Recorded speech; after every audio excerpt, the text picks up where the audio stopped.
আসসালামু আলাইকুম। আবার চলে এলাম আর একটা রেসিপির সঙ্গে, কাঁঠাল আর মাংস দিয়ে। এটা অনেক দিন থেকে বাড়িতে রিকোয়েস্ট করছে বানিয়ে দাও, তাই আজ বানিয়ে দিয়েছি।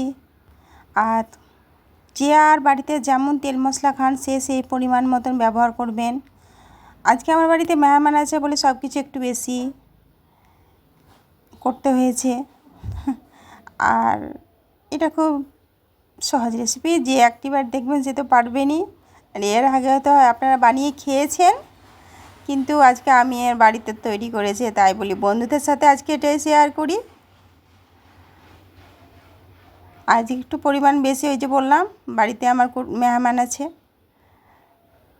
আজ এখান থেকে আবার দেখা হবে আর একটা নতুন রেসিপির সাথে।